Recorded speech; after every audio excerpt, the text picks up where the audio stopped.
I think one of the key words for this one was exactly fun, because we threw away all the rules and dogmas there is to writing death metal songs, and the only rule that was that if we thought it was fun, it was going on the record, and that definitely helped us branch out as much as we have.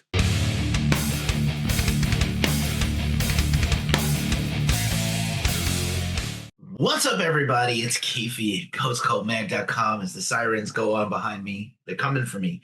I'm hanging out with Svend of Baest today. How are you doing, sir? I'm doing good today. Thank you. Waiting for the single to drop in a couple hours, so pretty exciting times. Yeah, what an exciting time. New album, Colossal, coming soon ahead of this as we're recording this, and I'm super stoked. I've been following this band for a long time.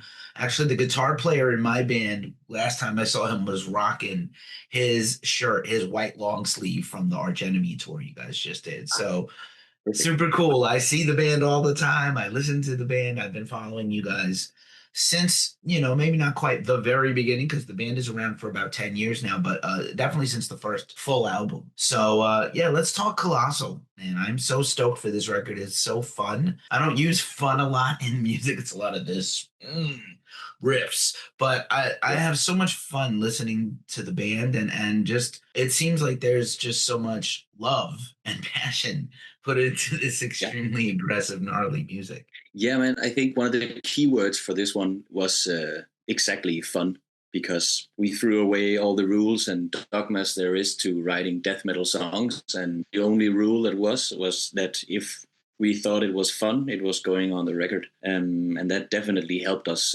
branch out as much as we have.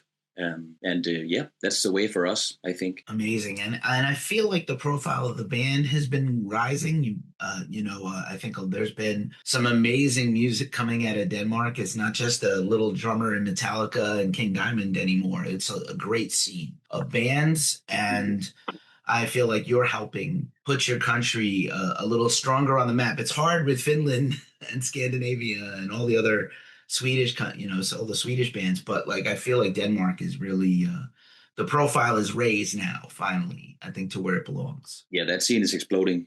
We're going really good. We have the guys from Neckbreaker are really turning some heads now. They're supporting Slayer and supporting Gojira, so those guys are going to be off like a rocket, and that's really awesome. What a time to be alive! As we, I know we just lost Ozzy yesterday as we recorded this, and it's a sad time for rockers and metalheads, but it does seem like a very good time when, we still have a lot of classic bands out there or back, like in the case of Slayer, who we've covered a lot since they came back, and newer bands, let's say not new, but new to us, especially in America and Western Europe. You guys have been working really hard and touring, and I feel like very prolific. I don't know if you write all the time or demo stuff all the time, but it just feels like since the 2019 release, this is the fourth full length, and lots of singles and lots of EPs. So it feels like you guys are working very hard. Correct me if I'm wrong. No, we do. We actually do a lot of songwriting on the road too, because we're spending so much time and so much time together, and that just inspires everyone. And we talk about music all the time, and then we just get to writing, and also we meet up every Monday morning to rehearse and do all the band stuff. So yeah, I think already on song 4 or something 5 for the next record too, because it is really inspiring to release Colossal, as it is a new kind of path for us. So yeah, we tour a lot and we play a lot, and we have a lot of fun. Right on. I'm glad you do. It has to be fun for you. That's always the first instinct. Is I know people, especially music fans, we're very possessive of bands, and the first thing we hear from a band we end up loving, and we want them to stay that way. But you're a living creature, and you have experiences, and you tour the world, and then you're like, oh, I want to do something a little different this next time. So you're the first fan you have to impress. I always say that, and Colossal's such a strong record. There's no skips top to bottom. Every band says our new record is our favorite or our best, but I think this really is your best record, actually. Thank you. I think it is.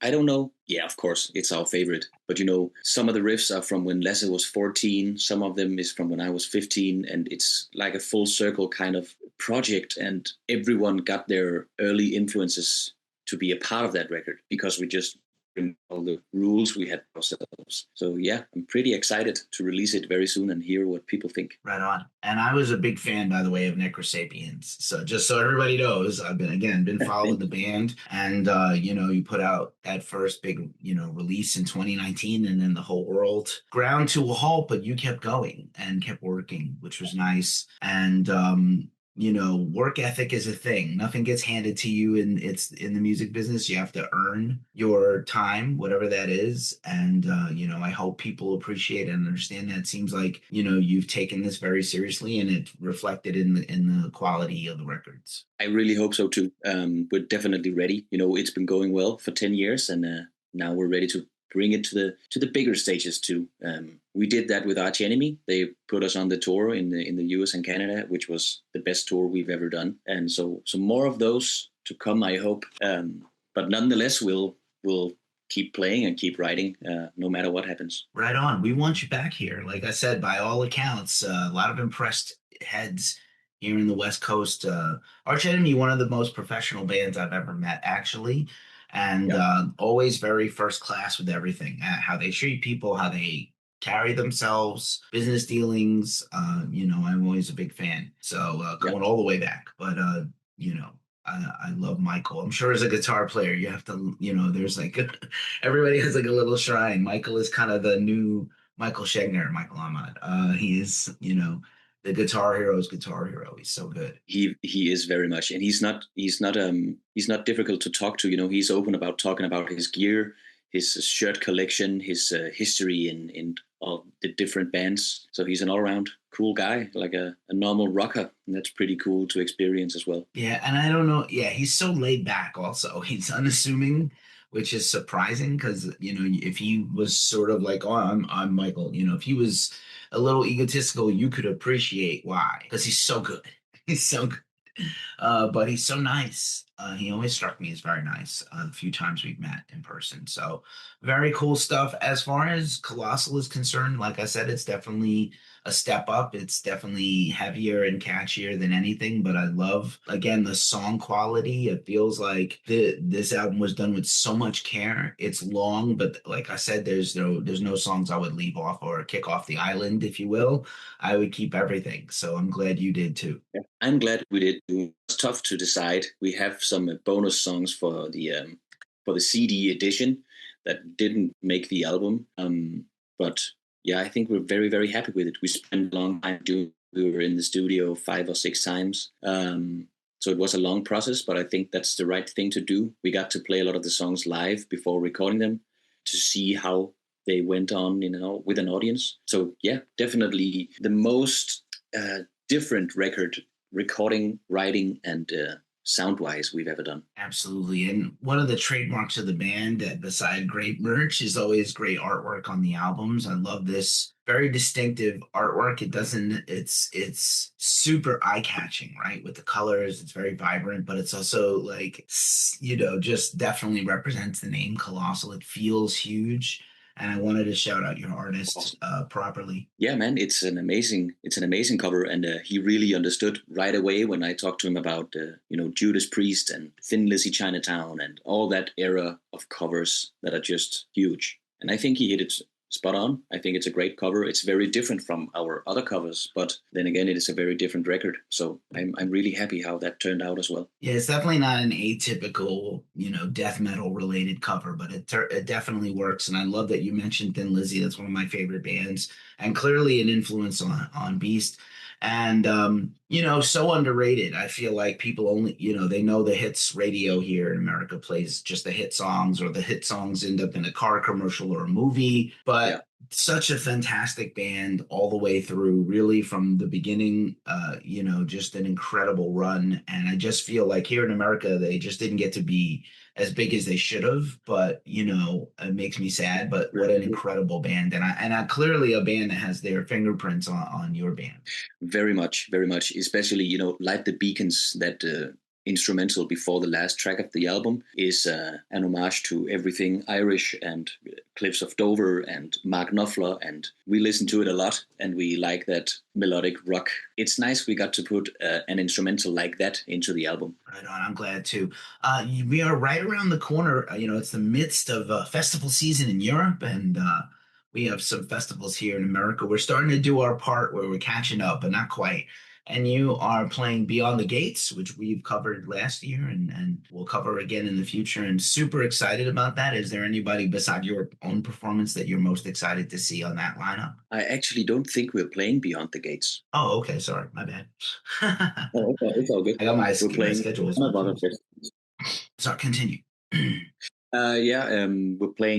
We're playing Summer Breeze, where we're going to watch our friends in Coffin Theater. We're going to play twice at Summer Breeze because we have our normal set Wednesday, and then Tuesday we have like a camping ground set where we're playing covers. We'll play some covers by Entombed, some by Motorhead, and some by Black Sabbath.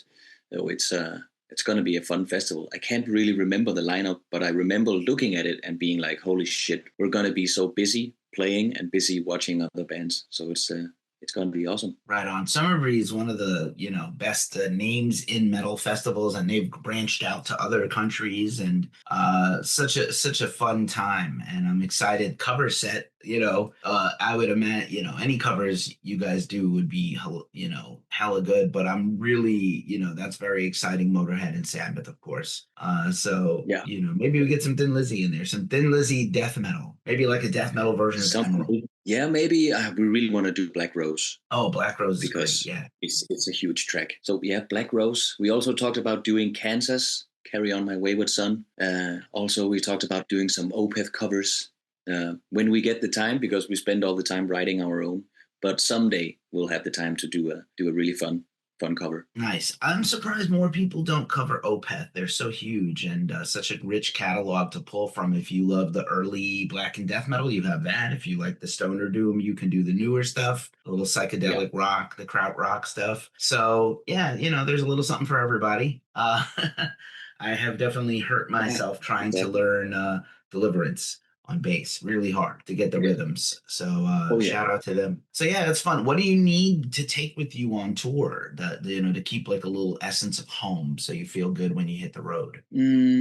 I don't think we have anything in particular, but the guys all have families. So whenever they're FaceTiming their wives or their kids, we're always saying hi, like as a group. And that's really, really nice to get to see the ones at home. And it's really awesome that we get to be a part of the other guys' family as well. We know the kids and talk to them when we're on tour. So yeah, that keeps us safe and happy, I guess. Right on. That's really important, is a little piece of home. The road can be hard. You were here in the States for quite a while. I'm sure it's a big culture shock. Hopefully, again, all the reports I heard were that you guys went over well and really built a fan base. So I hope you come back. Please come back and share some more riffs with us and rage out with us. We need it. We need to distract ourselves from everything else out there. Yeah, it's a hard time over there, but we didn't feel it that much. But for sure, we'll be back. We're working on it right now. There was supposed to be some tours in the spring that didn't go anyways. And yeah, we're just waiting for the right opportunity, and then we'll go right back, because it's an awesome place to tour and you people over there are awesome. So why not? Right on. We appreciate you. I always say, like, especially for heavy music, especially for death metal, nobody is here by accident. You're here because you want to be here. Nobody's a casual fan. I liked Slayer once for a few minutes. Nobody. Like, everybody's like, Slayer. Death metal. That's how we are. We love our shit intensely, for better or worse, as a people. So I'm glad you had a good experience here, and I wish you the best. Svend from Baest, man, thank you so much for hanging out with us today. Best of luck with Colossal coming out soon on Century Media Records. And again, just amazing to get to talk to you and share this time. Thank you so much. Thank you, man. Thanks for having me.